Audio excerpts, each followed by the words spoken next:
Hey, what's up guys? Welcome back. It is Maverick here today with the finale of Osamake. So, let's see where this ends, right? Are they going to finish the documentary and so on and so forth and reach a satisfying conclusion to the season?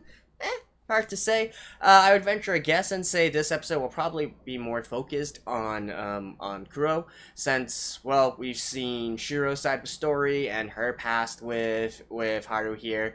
We are currently looking at Momo's and I guess they still need to wrap up her part of the story, right? And then finally we will have Shiro, we will have Kuro, who, in all regards is actually a little bit of a mystery, right? Even though she is the designated childhood friend, we don't really know about her childhood with Suiharu.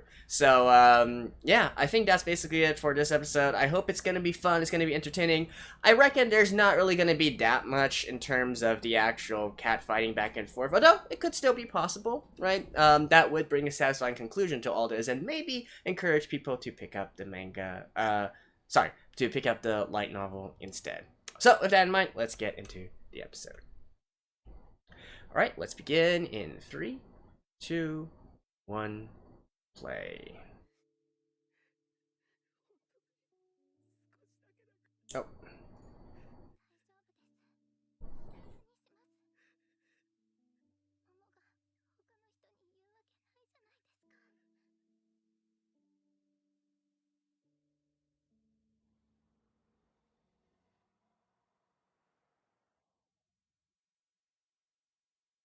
Man.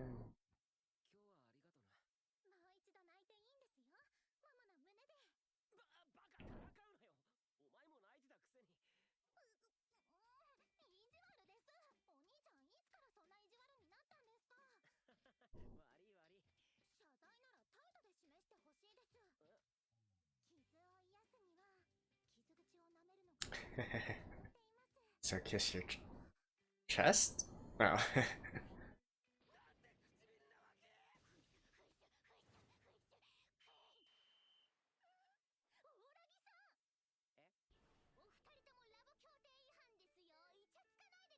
Love. Police.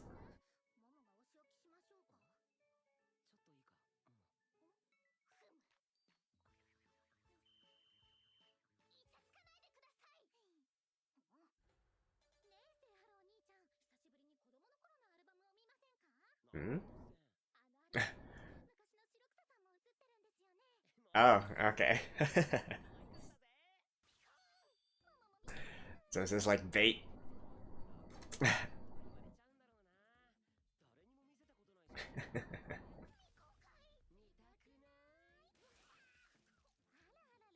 What happened to, like, why are we getting panty shots all of a sudden?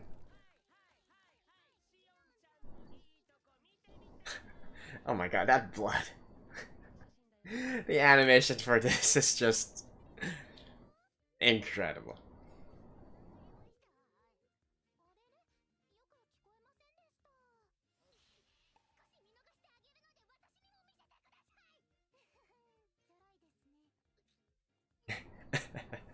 You're not supposed to add that last part, Momo.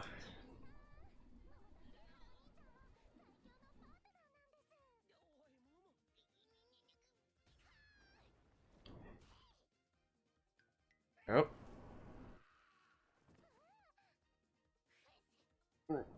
Did she actually break his leg? Dude, that was a fracture right there.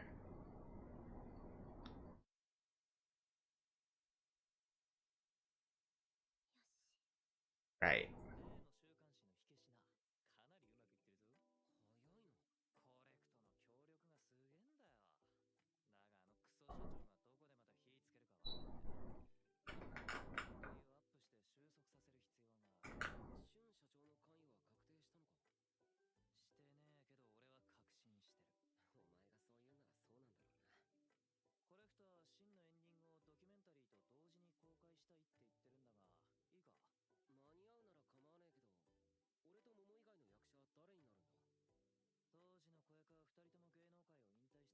So basically get the rest of the crew, right? Yep.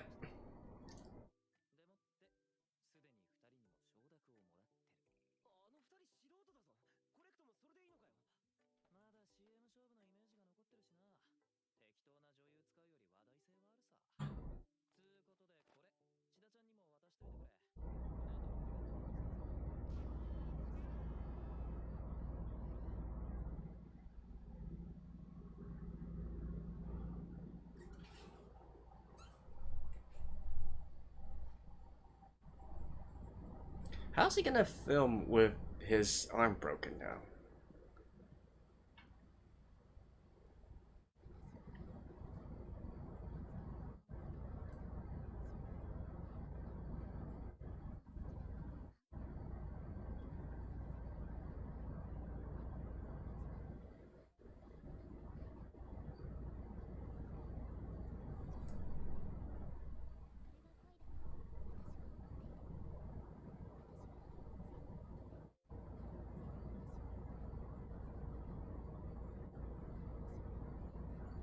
See, we're finally getting to see the actual childhood side of all this.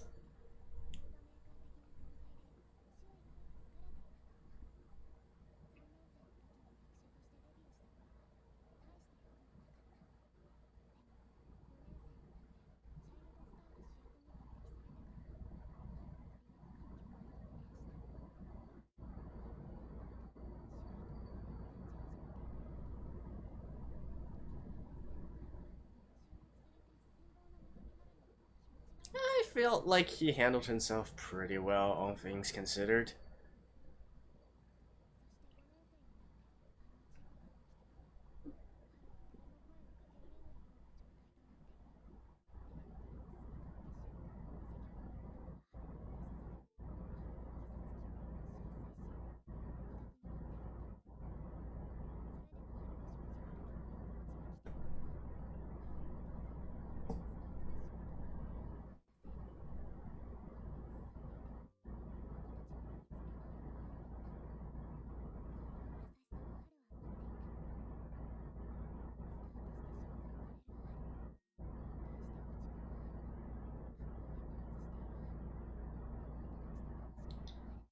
Those are all the Haru I love.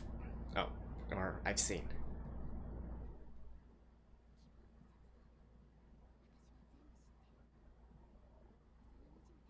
That is true, though.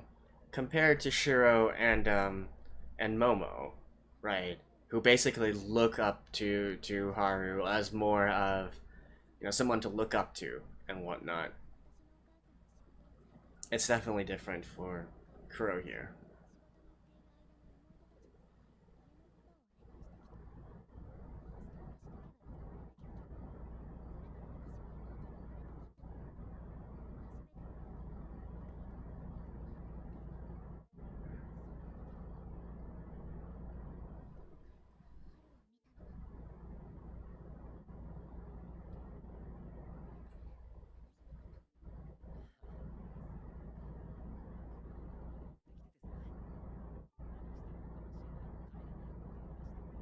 What's he doing? Crying?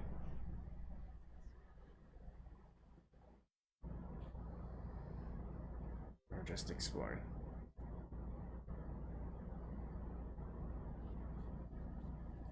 Secret base. Alright. They are going the whole childhood friend secret base route here.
I feel like they are much more mature here than they are in their current age.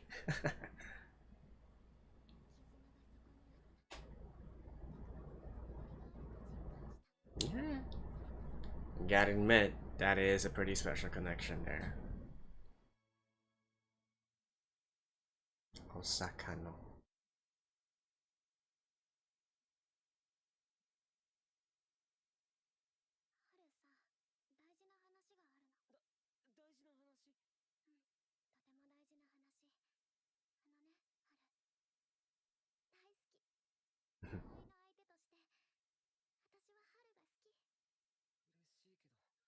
'Very straightforward. Good point.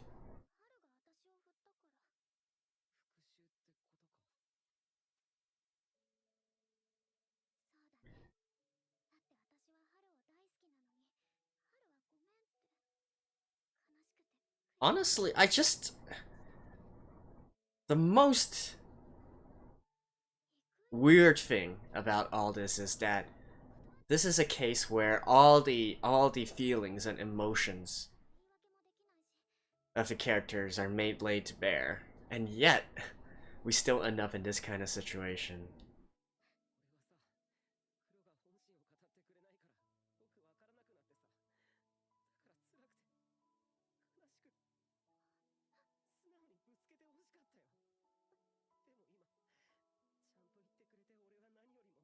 Like, again, how do you end this beyond actually getting together?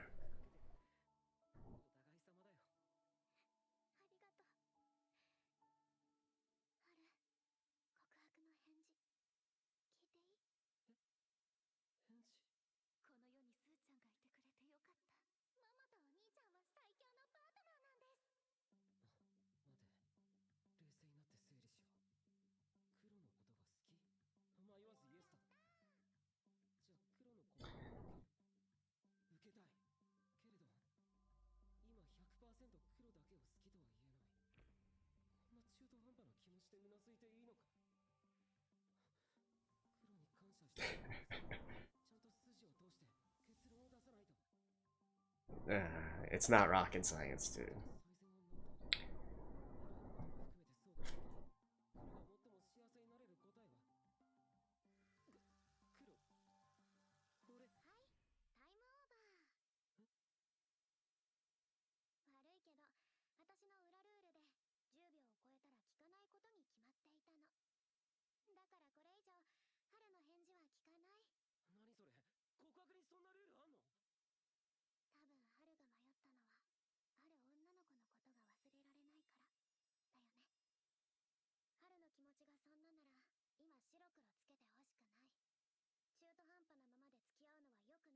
Okay.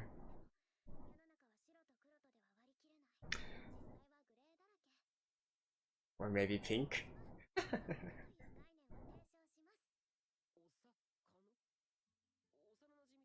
Childhood's better.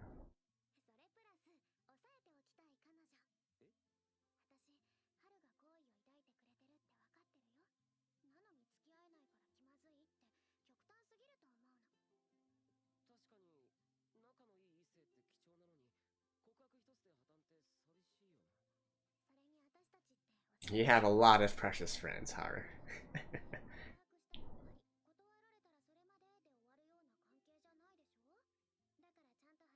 You know what? I can actually accept this. This is actually,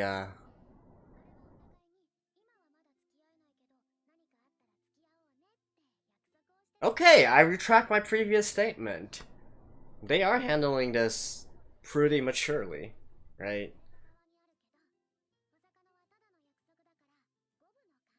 Especially Kuro.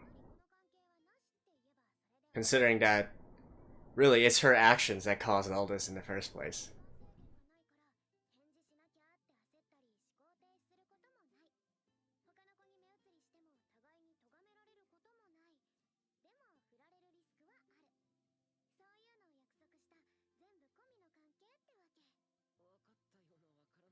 It's actually...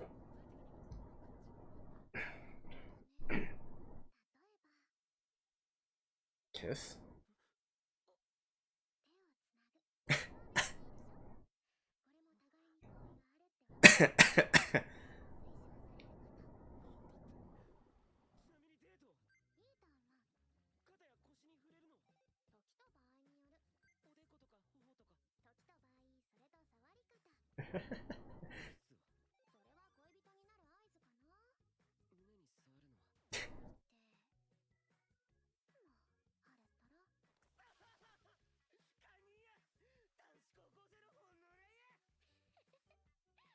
I think typically they don't go that far, but I mean, this concept is something that's actually not entirely uncommon.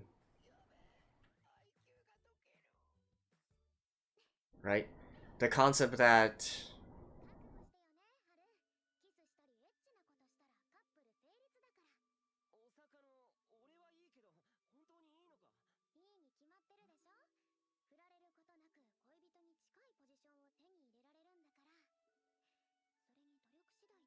Yeah, so this is her strategy, right? If she already does things that are almost close to being a girlfriend, eventually,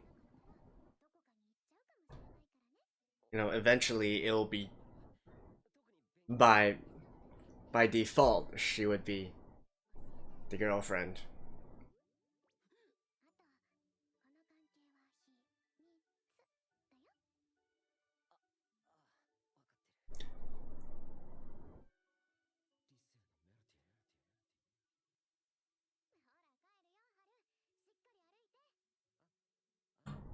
Okay, we have about 6-7 minutes left, so.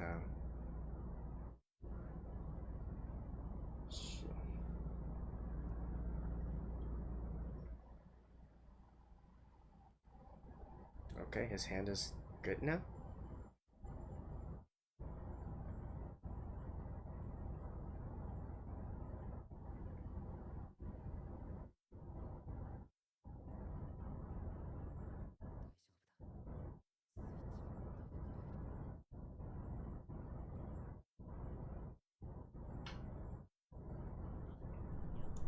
That was like a stark transition all the way to here.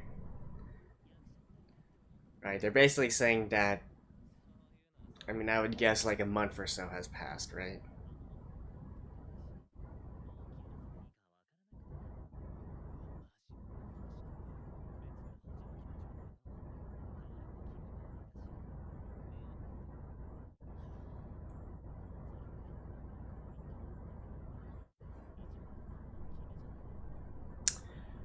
I would agree as well. Tetsuhiko, definitely the one who stands to profit from all this.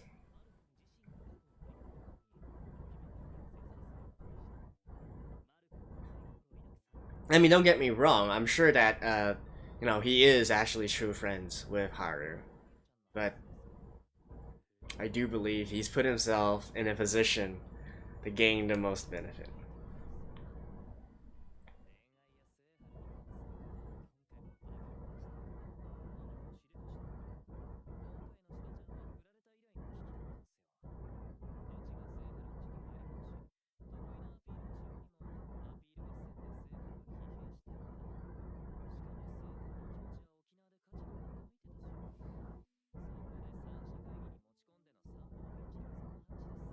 Why do you know about all this?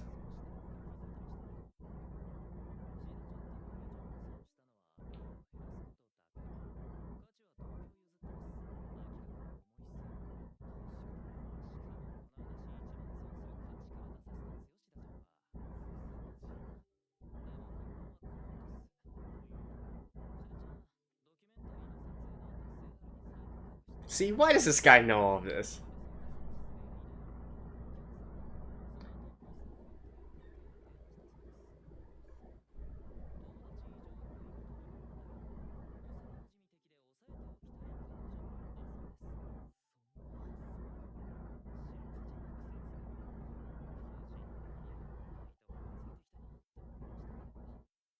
Right, the undetermined guy, eh?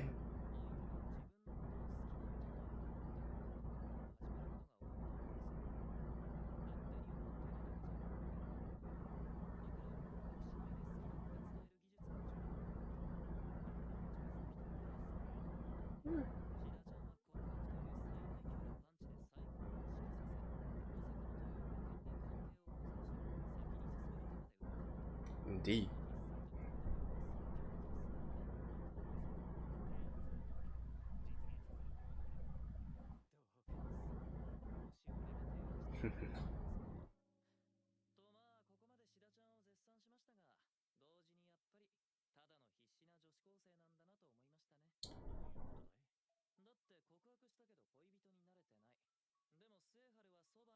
You know,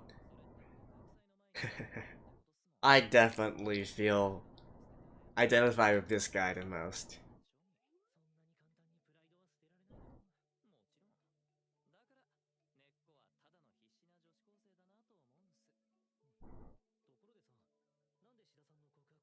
She told him? Of course.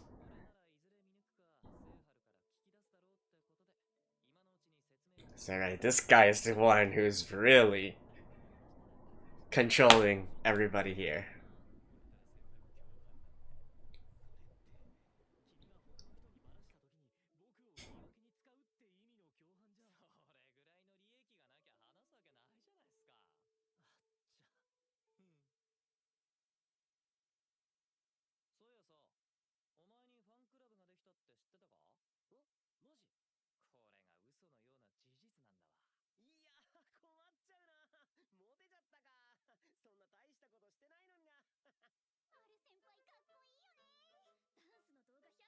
Well, the rest...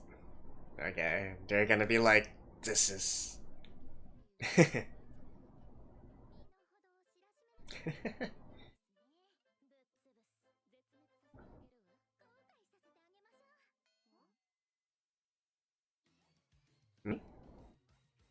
Wait, why are we ending right here? What kind of stupid pacing is this? Just when things are about to get interesting. I know that there's a little bit more after the ending here, though, so let's get through this. But definitely, you know, Tetsuhiko, right? I said it from the start. He's the one who's got his act together.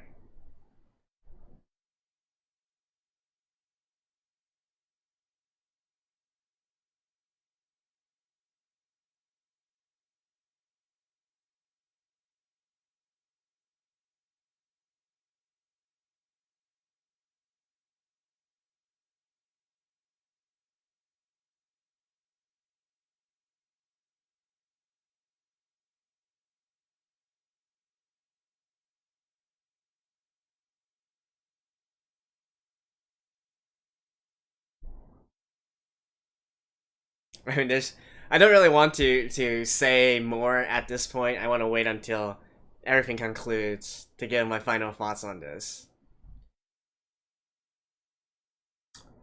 I mean, I'll be honest, that the thing that Kuro proposed here, indeed, there's a lot to take away from that entire situation and whatnot. Alright, so what is this? Is this the actual documentary or something?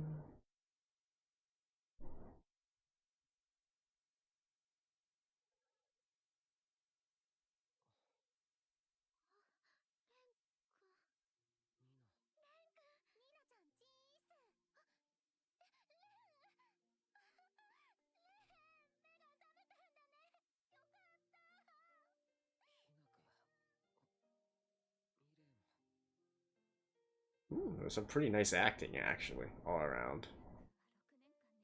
Look at his hair!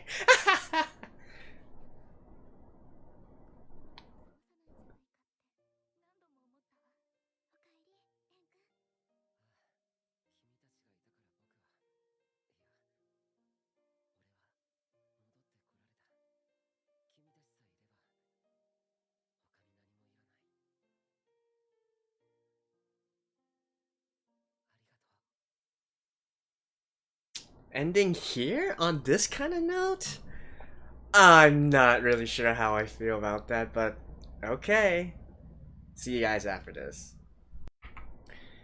Alright guys, that is it with the end of Osamake, and well, you know, what, just like how the series was throughout the entire season, right? I think we'll take one look at that ending and go, what the hell are they doing, right? It's definitely very, how can I put it? It's definitely all over the place, right? Right before the actual ending, we get into this kind of situation where it kind of, sort of, makes you think it's going to go through the sort of like harem rom-com route again, right? Now the three main heroines are supposed to fight off the horde of girls who are showing an interest to our main character here, and you know, they might need to have some alliances to deal with that as well, but also at the same time still trying to push forward their own, you know, their own feelings, their own agenda, so on and so forth, right?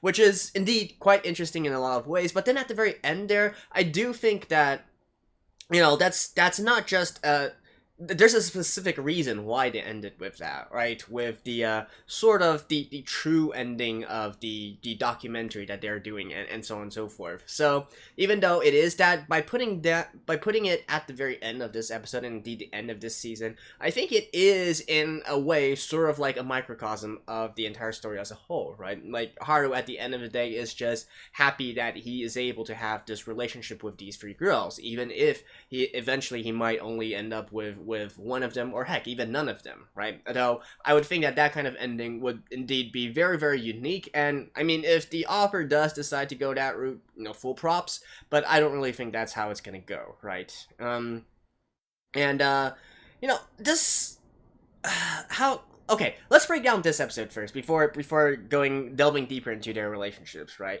So, this episode, as predicted, is focused more so on Kuro. Indeed, we see a little bit more of her unique relationship with Haru here, especially since, you know, she's the childhood friend who's been there all this time, and how, even though all three of these girls have some sort of role in Haru's past, right? Definitely her role is the most different from the three girls, right? Because she's the one who not only looks up to Haru, but also knows all the flaws and so on and so forth of Haru as well. Whereas for the other two, right, for Shiro and for Momo, they mainly have this idealized version of Haru, stemming from his past, and continuing on to cling on to that, and hope that still exists in this current day Haru, which I'm sure still exists, right, once he gets his mojo back and all that, but no, definitely most unique, right? And indeed, their relationship at the end of this episode is also the most unique out of all of them, right? You know, this concept of being a little bit more than just pure friends, but, you know, not quite saying that, okay, we're lovers, we're an official couple and all that.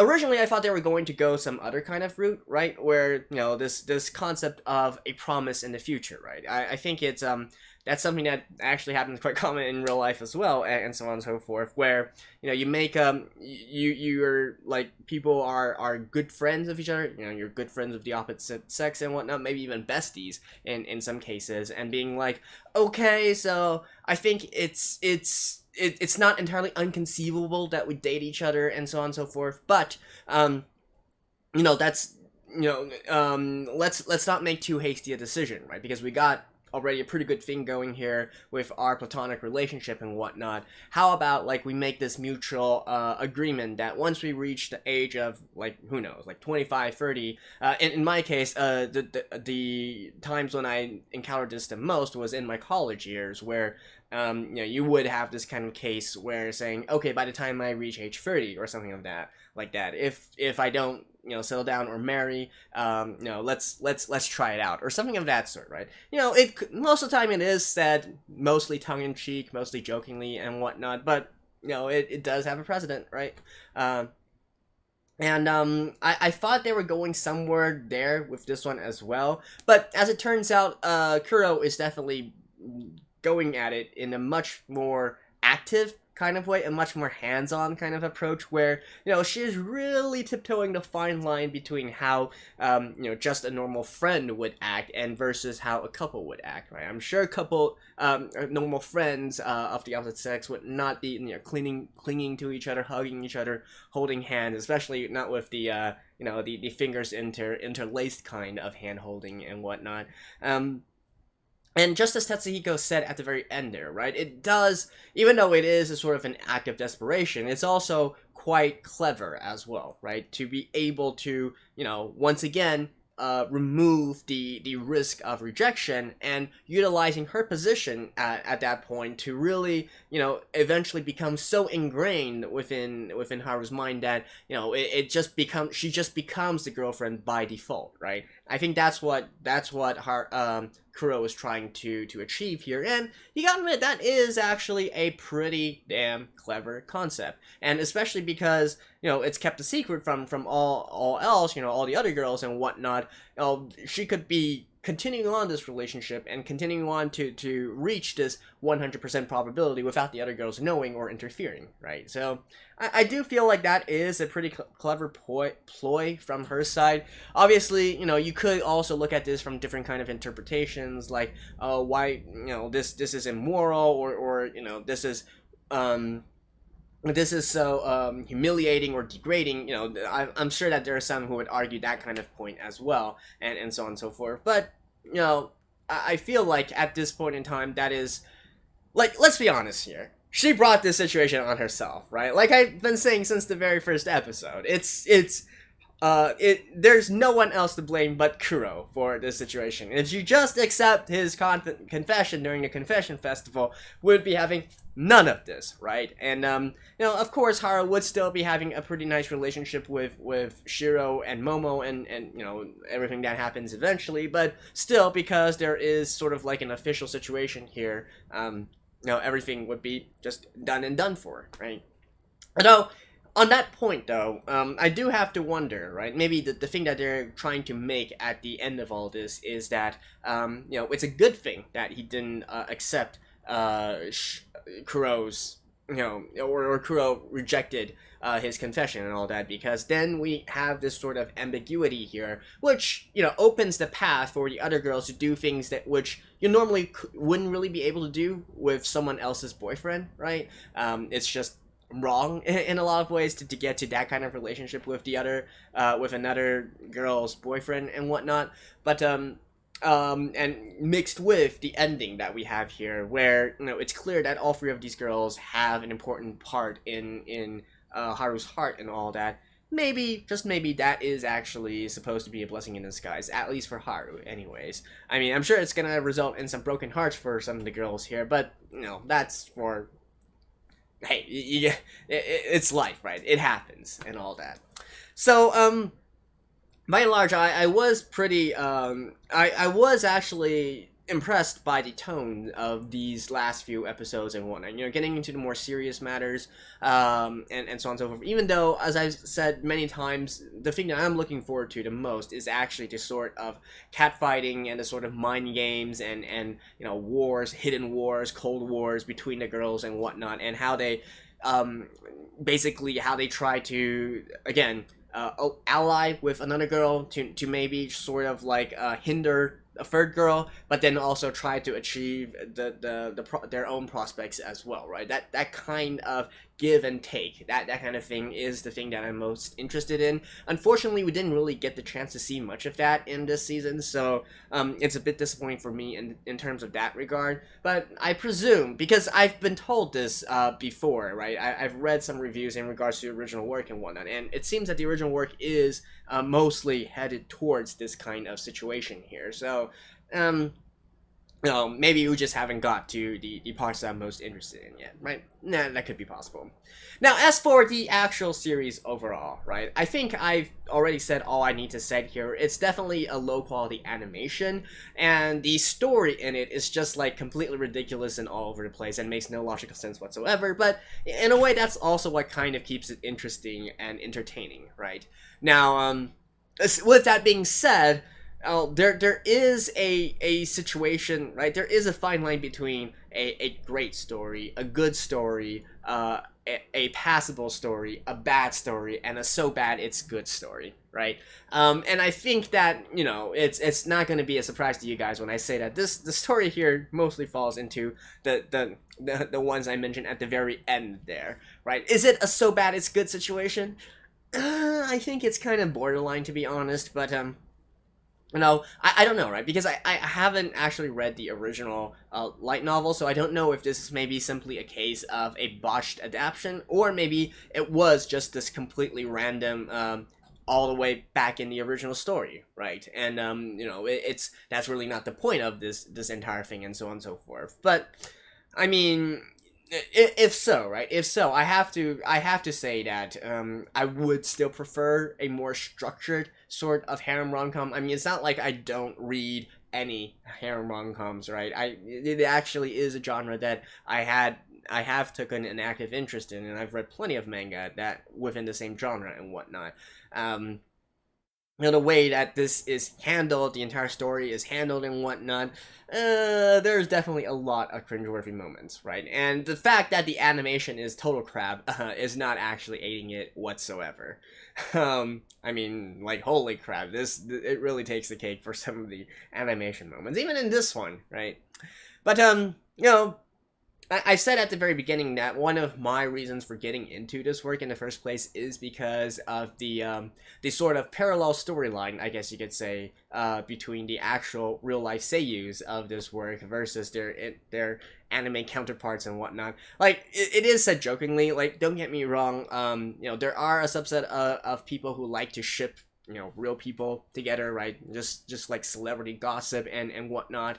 But you know, that is fun and all, and even to me, I will fully accept that because I know some of the memes that are being said, right, in regards to these actual seiyuu, into these actual voice actors and voice actors. That's what's causing me to have a lot of entertainment as well. But you know, definitely don't mistake this for anything that's actually true, right? You know, at the end of the day, these sort of shipping, you know, real life characters and whatnot, it's just in a lot of ways like a bad fanfic, right? But still, it is entertaining, right? It's why tabloids are so popular. It's why gossip magazines are so popular and whatnot, because it's human nature to look at this kind of situation and go, huh, that is pretty funny and entertaining, right? So it definitely played a large part in my entertainment for this series as well. But, you know, as a standalone, honestly, I'm kind of on the fence about it. Maybe it gets better later on, but as it is right now, I definitely don't think that it's exactly what you would call a quality work.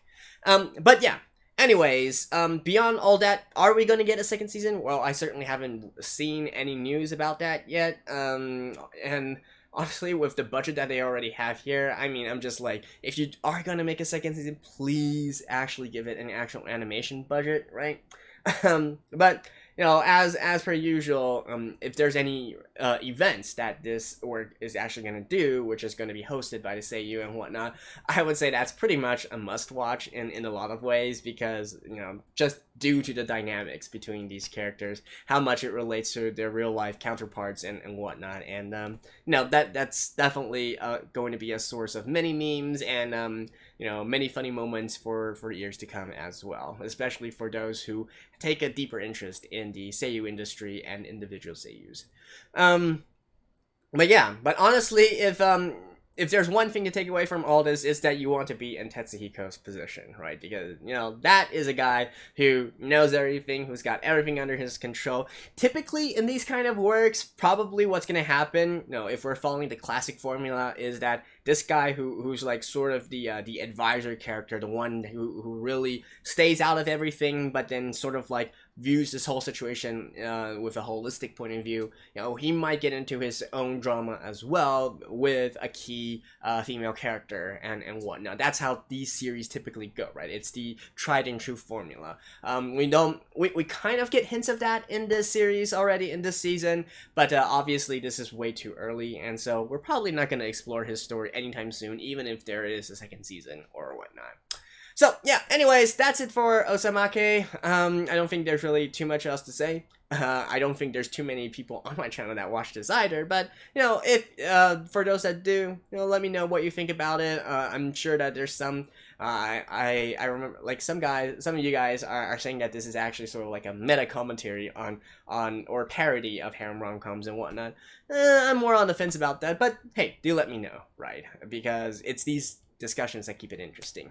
So anyways, that's it, guys. No, try to check out my other works if you are interested in this type of review format and whatnot, and if not, well, hopefully I will see you guys again sometime in the future, maybe in the next core, with another anime that you like. Until then, yeah, this is Maverick. Thank you guys. Peace out.